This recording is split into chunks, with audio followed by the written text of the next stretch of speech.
एक बार 100 वर्ष के बाद, जब ठाकुर जी 100 वर्ष के हो गए, राधा वगैरह भी 100 वर्ष की हो गई, तो सिद्धाश्रम में राधा कृष्ण का मिलन हुआ।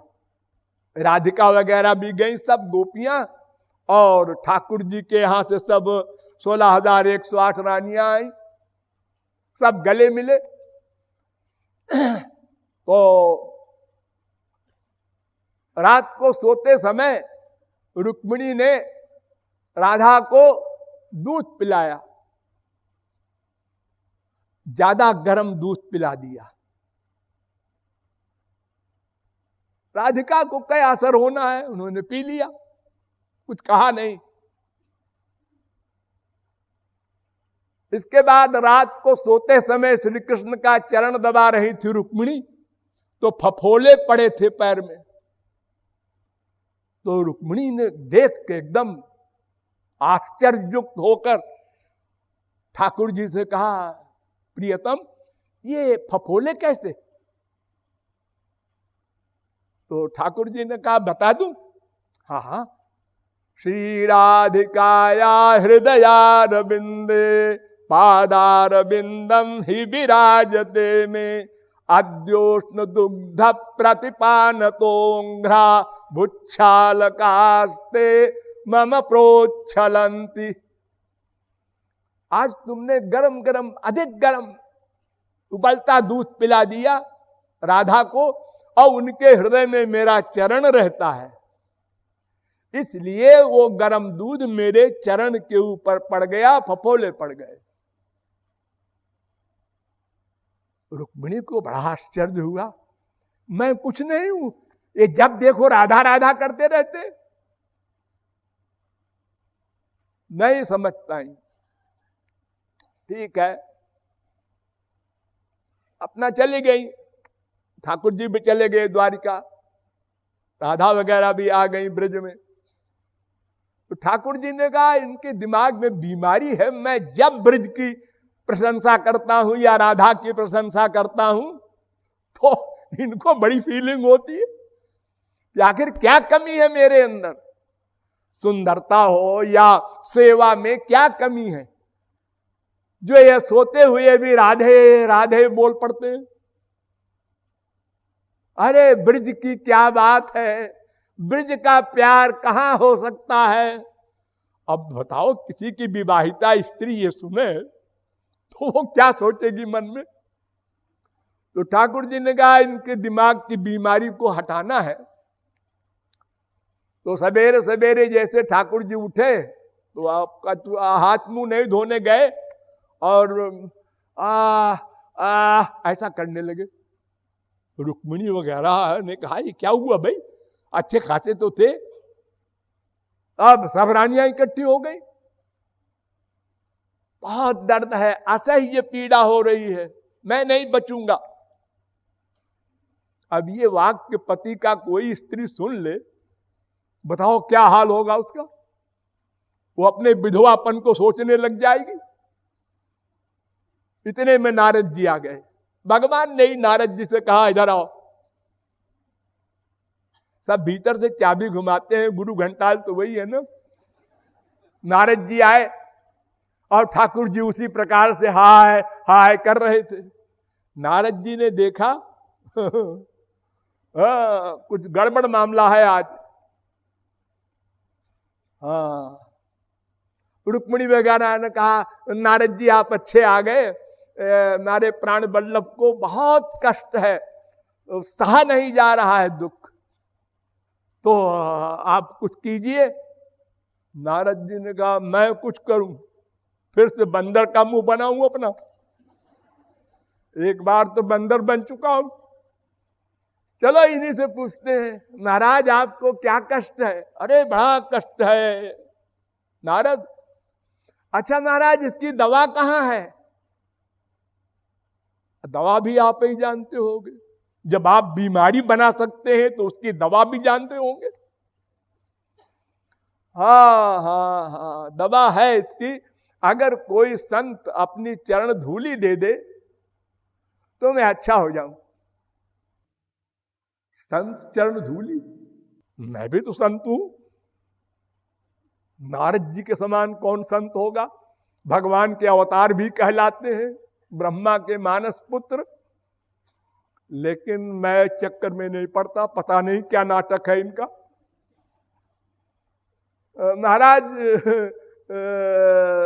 कोई संत हो, हाँ हो संत हो। अरे ते माताएं सब संत की दादी है। रुक्मिणी वगैरह जो भगवान की स्त्री बनने का सौभाग्य प्राप्त करती है, वो कोई साधारण जीव है क्या? ठीक, माताओं चरण धूली दे दो, प्रियतम ठीक हो जाए, ये दवा बता रहे हैं। नारद नॉर्मल तो हो, कोई स्त्री अपने पति को चरण धूली दे के नरक जाएगी? मैं नहीं दे सकती। लोक में भी बदनाम हो और परलोक भी नष्ट हो। ठीक है, मत दो। और 10-20 जगह गए संतों के पास, सबने डांट दिया नारद को कि क्या हो गया है सठिया गए, क्या हुआ तुमको? अरे भला संत जो दास है वो अपने स्वामी को चरण धूली देगा? ठीक है, लौट आए। ने कहा महाराज ये जो आप दवा बता रहे हैं ना, ये कहां मिलेगी ये भी बता दो। कौन संत है ऐसा जो चरण धूली देगा? उन्होंने कहा हजारों लाखों संत हैं, हम तो सब जगह हो आए महाराज, कोई नहीं देता। ब्रिज में जाओ। ब्रिज में? हाँ, वहां कौन है? वहां गोपियां हैं, वो विवाहिता गोपियां सब। हाँ हाँ, विवाहिता हैं, उनके पति हैं, बच्चे हैं। क्या है उनमें? जाके देखो। गए नारद जी। अब सब गोपियों ने बड़ा स्वागत किया। आइए नारद जी, हमारे प्रियतम के पास भी गए थे क्या, कुछ समाचार लाए हो? ने कहा ये सब गृहस्थी स्त्रियां, ये सब ऐसी है कि वो उन्होंने भेजा है हमको। तो उन्होंने कहा कि ऐसा है कि ठाकुर जी की हालत बहुत खराब है, सीरियस। तो चरण धूली अगर कोई संत दे दे तो वो ठीक हो जाए। हे लो, हम लोग देने के तैयार है, ले जाओ। बोरा, 2 बोरा, 4 बोरा, 1 क्विंटल, 2 क्विंटल, लाखों गोपियां हैं। नारद जी हैरान कि ये क्या है, पागल है क्या है? अगर ये संत भी है तो उनको ऐसा नहीं कहना चाहिए। क्यों जी, तुम लोग अपनी चरण धूली दोगी तो तुम्हें नरक का डर नहीं है? अरे बाबा बहस न करो, इसका उत्तर हम लौट के आओ तो दे देंगे। पहले चरण धूली दे जाओ जल्दी, हमारे प्राण वल्लभ ठीक हो जाए। नरक नरक नरक, अनंत बार नरक पहले भोग चुके हैं हम लोग, फिर भोग लेंगे एक बार। अरे 84 लाख योनियों में प्रत्येक व्यक्ति अनंत बार घूम चुका है, 1000-2000 बार नहीं। हम अनंत बार नरक गए, अनंत बार स्वर्ग गए, कुत्ते बने, बिल्ली बने, गधे बने, मनुष्य बने। 84 लाख योनियों में हम घूम रहे हैं, कब से नहीं, सदा से। तो क्या थोड़ा और घूम लेंगे, चिंता नहीं इसकी। ले गए नारद जी, पहले अपने लगाया, फिर ठाकुर जी को छुआ दिया। ठाकुर जी बिल्कुल, अरे ठीक तो थे, एक्टिंग कर रहे थे। तो रुक्मिणी वगैरह ने कहा ऐसी है ब्रज गोपियां, उनकी चरण धूली से ठीक हो गए। हम लोग बड़ा अपराध किए जो है उनके खिलाफ सोच रहे थे।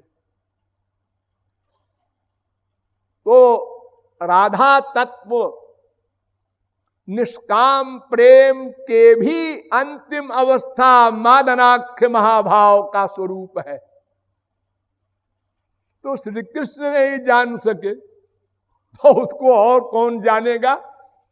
हमारे ब्रज के एक रसिक ने 2 लाइन 4 लाइन का एक पद बनाया है, परम धन राधे नाम आधार, जासु नाम मुरली महटेरत, सुमिरत बारंबार परम धन। कोटिन रूप धरे नंद नंदन, ताऊ न पायो पार परम धन। राधे नाम आधार,